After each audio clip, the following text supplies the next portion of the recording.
শহীদ রাষ্ট্রপতি জিয়াউর রহমান একজন আদর্শ দেশপ্রেমিক, যার অবদান জাতির ইতিহাসে চিরস্মরণীয়। আজ 19শে জানুয়ারি আমরা কৃতজ্ঞ চিত্তে স্মরণ করছি সেই মহান নেতাকে, যিনি দেশ ও জাতিকে দিয়েছিলেন নতুন আশার আলো। 1936 সালের 19শে জানুয়ারি বগুড়ার এক শান্তিপূর্ণ গ্রামে জন্মগ্রহণ করেন জিয়াউর রহমান।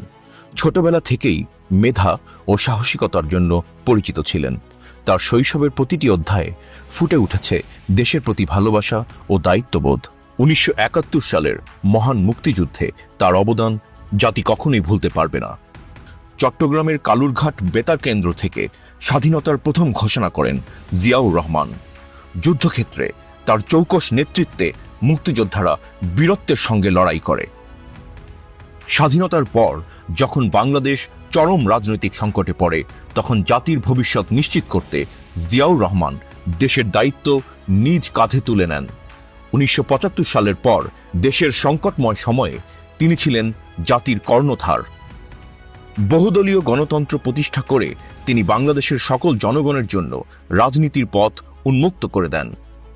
1978 সালে দেশের মানুষের জন্য নতুন রাজনৈতিক শক্তি হিসেবে প্রতিষ্ঠা করেন বাংলাদেশ জাতীয়তাবাদী দল বিএনপি।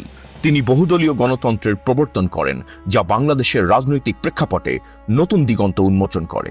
তার ঘোষিত 19 দফা কর্মসূচি দেশের অর্থনৈতিক ও সামাজিক অগ্রগতিতে গুরুত্বপূর্ণ ভূমিকা পালন করে।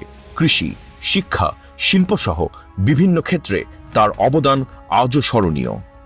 জিয়াউর রহমানের উদ্যোগে গঠিত হয় দক্ষিণ এশীয় আঞ্চলিক সহযোগিতা সংস্থা সার্ক, যা বাংলাদেশকে আন্তর্জাতিক অঙ্গনে সুনাম এনে দেয়।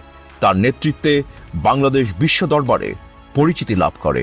শহীদ জিয়াউর রহমানের স্মৃতির প্রতি আমরা বিনম্র শ্রদ্ধা জানাই। তার নেতৃত্বে জাতি পেয়েছিল একটি স্বাধীন পরিচয়, একটি স্বাধীন স্বপ্ন। তার ত্যাগ ও আদর্শ আমাদের চলার পথে আলোকবর্তিকা হয়ে থাকবে।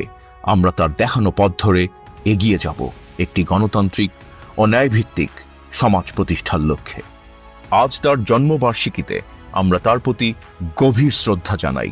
তার নেতৃত্ব, তার স্বপ্ন আজও আমাদের পথ প্রদর্শন করে।